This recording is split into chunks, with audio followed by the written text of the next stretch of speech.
she's back with another 10 quirks for your characters to make them more relatable, personable, and believable. I don't know how I feel about the introduction, but if you're saying it, then I guess I felt good about it. You know, like something ridiculous, something small, and it can just be a lot of fun if you want to do like a cute teenage romance, or it can still be very useful. Don't do that, by the way. It cuts off circulation to your hand. It's very bad for you, especially as an author that is associated with childhood. Hey, my name is Jessica, and I talk about all things writing, reading, life, and I take you guys along for the journey in vlogs, which, if you haven't seen my last one, it's about 2 videos back, I think. I will link it down below. So, today we're going to be talking about character quirks and quick, brief summary of why they're important. Every person has a quirk, and if your characters do not have quirks, they're not going to be as relatable or as believable. Besides that, quirks make characters more memorable. If you think about, even in movies, you're going to think about maybe Baby Driver. I don't know who's seen that, and I don't want everyone to know that I've seen that, but anyways, the main character in Baby Driver, he's always listening to music. And he has sunglasses coming out of every pocket, like he is always wearing sunglasses. So those are 2 quirks that I distinctly remember from the movie. And even when I've forgotten some of the plot lines or maybe what happens after this scene or that scene, I'm still gonna remember that Baby has sunglasses and music.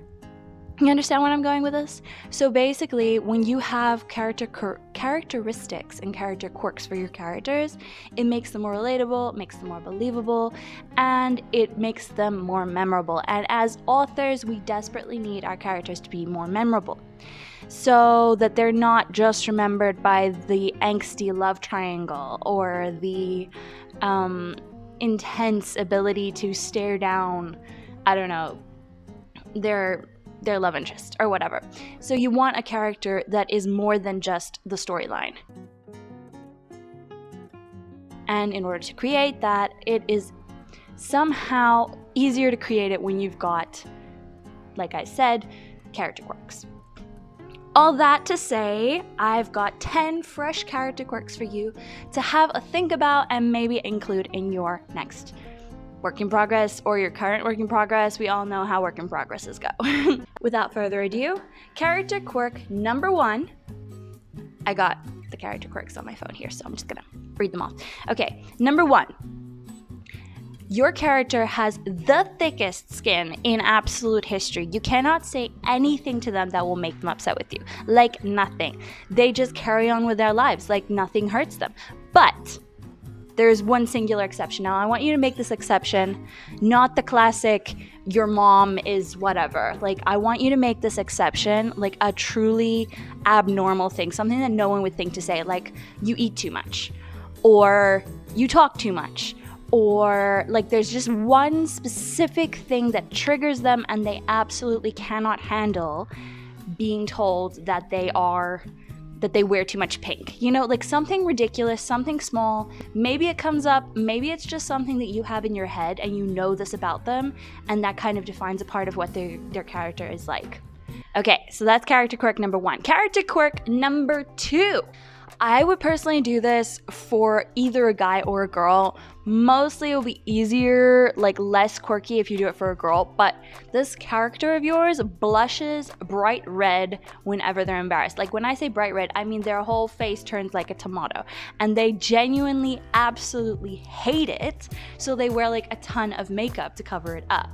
And like if it's a guy, the guy had to teach himself how to do makeup. He's completely straight, he's completely normal, except for the fact that he hates that he blushes and therefore wears makeup. So if you, for instance, dunk him in water and he doesn't have some setting spray that is actually making his makeup stay, because he doesn't know about it, whatever, then he's going to be bright red and embarrassed, and it can just be a lot of fun if you want to do like a cute teenage romance, or, well, any genre basically. We'll take that one well. Character quirk number 3. Your character lies about being allergic to something. Now, I feel like this is a pretty, I almost want to say normal character quirk that you've probably seen in movies before, so it's not that fresh, and I do apologize for that, but it can still be very useful. And that is, they lie about something that they're allergic to just because they don't like the taste of it. Like, for example, they lie about being allergic to peanuts, but they really like peanut M&Ms, but they just cannot stand the taste of peanut butter, the texture of peanuts themselves, and yet just somehow peanut M&Ms are just like their thing. They love it. So yeah, you can play around with that. You can make it something that certain people know, some that don't. You can, like any character quirk, it is designed to just give them a perspective that makes them less of a figment of your imagination and more like a personable person, so that you can answer a question based on, okay, actually, no, they don't like peanut butter, but they do like peanuts, or they do like the flavor of peanuts, they just don't like, you know what I'm saying? So play around with that. Character quirk number 4. Personally, I would do this for a guy. I actually have a friend who totally surprised me by having a hair tie one time. And I realized, okay, well, he has long hair too. Why wouldn't he have a hair tie on him? But he always wore it down. Anyways, that's not the point. The point is your character is a guy who has hair ties, whether he has short hair or long hair. And whenever, it's like, it's the most random time. They're in a pinch. They need to get out of a place. They need something to tie something to something. And he just whips a hair tie off of his wrist. And they're like, why do you have a hair tie? You literally have military cut hair. Like, there's no hair to tie on your entire body. And he's just like, well, I once had like long hair and I just realized how useful hair ties are. So I just kept on wearing them on my wrist. Don't do that, by the way. It cuts off circulation to your hand. It's very bad for you, especially as an author. You should not be doing that. But anyways, we love it for characters, and I'm gonna tell you this, but you're not gonna listen to me anyways. We all know this. All right. So that would be character quirk number 4, I think it was. Character quirk number 5. All right, I love this one personally. It's just one of my favorite thoughts. I'm probably going to put this into a novel at some point, but you're welcome to use it as well. This guy or girl, I prefer guy on this particular one. If he gets upset, he doesn't get upset like a normal person. He gets upset, he puts on classical music at full blast, or in his headphones, but like full blast, and he sews. Like, he whips out a sewing machine and he creates these wonderful, like, artistic clothes, a suit or a dress or whatever, and he just, like, he's sipping his fermented grape juice and he's going for it.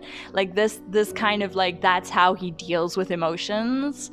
I kind of just love the idea of having that sort of personality, because, like, all of these quirks, you cannot just throw a quirk at a character. The character's personality is sort of developed in a way that actually makes this quirk make sense, if you know what I mean. Like, if I had a quirk, I don't even know what my quirks are, honestly. People could probably tell me. Comment them down below if you've noticed any in these videos, what my character quirks would be if I was a character. But, well, I'm a chatterbox, and I think something about being a chatterbox is when I try and condense my thoughts into a shorter way of saying things, like, it actually doesn't work in my brain. Like, I genuinely try, but I cannot for the life of me create a short sentence to say something that 20 paragraphs could say. You know what I'm saying? Like, so my brain doesn't function that way. Therefore, if I'm trying to, if you're coming from my perspective, my POV in a novel, everything will be longer. Like, the sentences will be longer, the descriptions will be longer, the thoughts will be longer.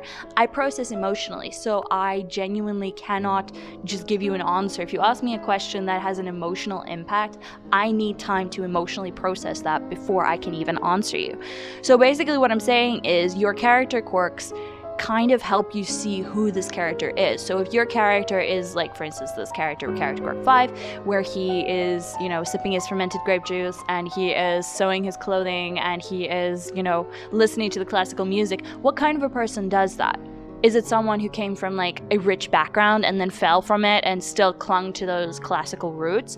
Is it somebody whose mom just really loved classical music and whose dad taught him to sew? Or is it someone who came from the gutter and sees these things as a way of rising above that, and therefore it regulates his emotions based on the fact that it is classy and it's not a peasant sort of thing to do? what kind of a person would have that character quirk. So you have to kind of think of these. I'm giving these suggestions and I'm trying to like help you see new ways of seeing your character, but ultimately if you choose to use any of these character quirks in your novel, you have to think about what kind of a character you are developing with these quirks. You can't just throw a quirk at a character. That was a long rant and I apologize. Like I said, I cannot condense. I've tried millions of times in my life, but I cannot. So bear with me. All right, next quirk. Character quirk number 6 is your character still collects cool rocks. You know when you were a kid and you would see a cute rock or a cool rock and you would pick it up and you would show it to all your friends or whatever.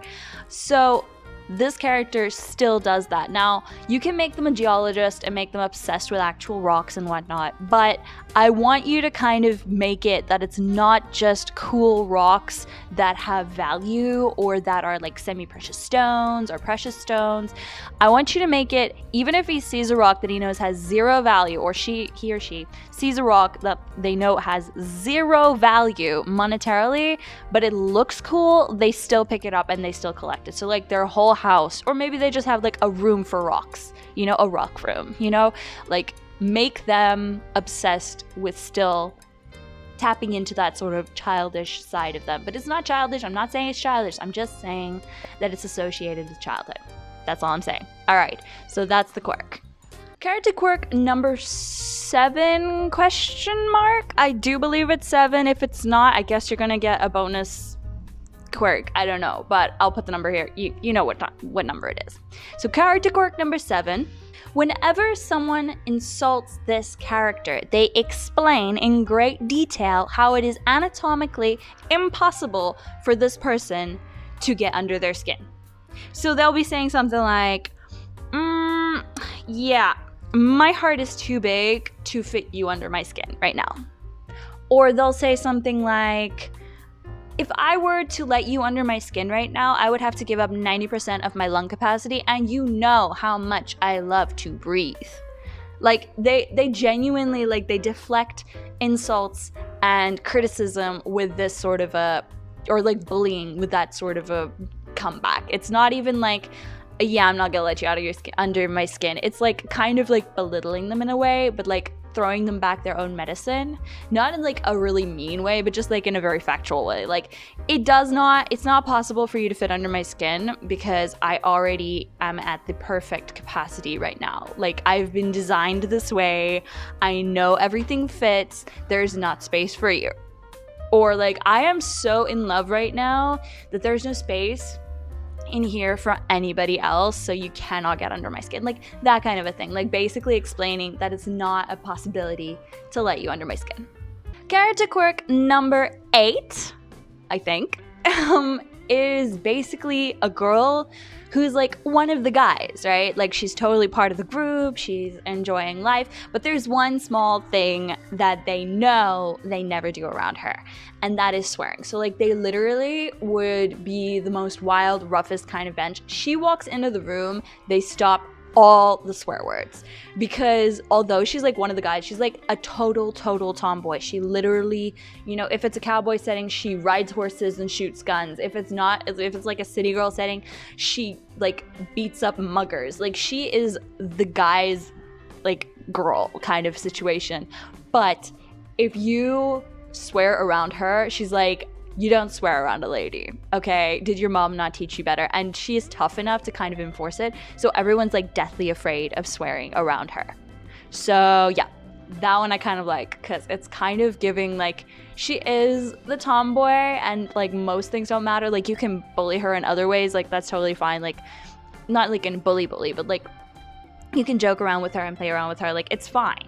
But if you let a dirty word out of your own mouth, there is going to be a lot of payment made, you know? Okay, so that's kind of the vibe. You remember, like, you're making a character out of this. This character quirk is kind of putting the character in a certain light. So if you want to use it, use it. If you don't want to use it, don't use it. Like, I'm having fun with this, honestly. I hope you guys can have fun with it as well. All right, character quirk number 9. Your character is the literal opposite of ADHD, okay? I feel like there's a lot of hype around being ADHD, and like a lot of people who have become ADHD recently, and there have been studies that said that basically oversaturation of social media in your brain can lead to ADHD symptoms. So there has been a large rise in ADHD in recent years. But imagine somebody who is literally the absolute opposite of that. Now, it's hard for me to imagine because I exhibit some symptoms. Like, I'm just like, yeah, I feel like a lot of people do, and it's very rare to find someone who has zero things like symptoms that are related to ADHD. Like, they don't necessarily have it, but like they do certain things. Like, okay, so I googled symptoms of ADHD is things like aggression, excitability, fidgeting, hyperactivity, impulsivity, irritability. I don't know who wrote this, but they liked to rhyme. Lack of restraint or persistent repetition of words or actions. Cognitive, absent-mindedness, difficulty focusing, forgetfulness, problem paying attention or short attention span, anxiety, boredom, excitement, mood swings, can also have commonly depression or learning disabilities. Now imagine somebody, your character, is literally super chilled, calm, does not get excited easily about things, like is level-minded, level-headed, does not fidget, is not impulsive, is very like calculated, understands things, thinks of things, focuses really easily, like doesn't get distracted easily, is not forgetful, has like a really, really, really good memory, and pays attention to every word, especially like if there's a love interest, like pays attention to every word the love interest says, and it's like they're the only person in the room, you know? Doesn't have anxiety. Imagine a character that does not have anxiety. Like, imagine a person like that. Like, I know people like this. They exist. Isn't that crazy? Doesn't get bored easily, is very well, like able to entertain themselves within themselves, thinks very deeply, and doesn't have like a lot of mood swings. Like, super, super moderate, super, super calm, like a level-headed person. And this could be even more fun if you literally added the love interest as a ADHD person. Like, you could make that, or like the best friend is ADHD, and like this calm, level-headed character is just like does not understand why this guy or this girl, like their friend or love interest, is freaking out, and like everything's going haywire, but they're just like super chill. They're just kind of watching them go that way and that way. Just like as they're like scampering across the room, literally. So yeah, that was number 9. So number 10. Like, I'm feeling the pressure now because I'm like, okay, wait, I have a few here and I haven't decided which one's gonna be number 10. So I'm like, which one is the best that it can be the ultimate? You know what I'm saying? Not that one. Nope. Nope. Maybe. Okay. So this one, I wanted to make it for a girl, but maybe that's just because I really liked it so much, and I was like, okay, a girl would do good with this. But this one is, she writes cursive, or he writes cursive, but like, we apply it to who you want. She writes cursive, but she always writes her O's like capital letter Q's, and like vice versa, just to confuse people, just to make it a little bit more like, you don't really know what I want to say, do you? You know, like, but obviously because it's a Q and an O, it's not like super confusing, because Q always got a U after it and all that stuff. So like, it's not super confusing, but it's just like a distinctive mark that she's written it. So you could, for instance, if she gets kidnapped or like caught by the enemy or something like that, then you can totally make it that she writes a letter or a note, and then they figure out that it's not her because it doesn't have this, or that it is her because it does have this, or something like that. Like, you can play around with it. Again, like, it can be a small thing, it can be completely irrelevant, it can be something that one of the other characters just notice and comment on, or it could just be irrelevant entirely. So yeah, have fun with it. Like, honestly, it's not a big thing, but it is something that can make a character more unique and distinct. Whoa, we got through it. Okay, congratulations for listening to me yap for the past, 20-something minutes. I'm super glad that you were here, and I hope you enjoyed it as much as I did. I love thinking about character quirks, so you might be seeing another one of these from me pretty soon.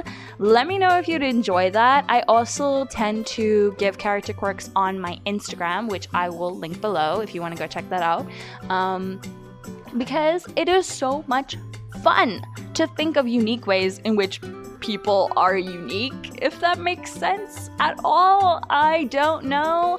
Anyways, thanks for watching, and I'll see you guys next week. Bye!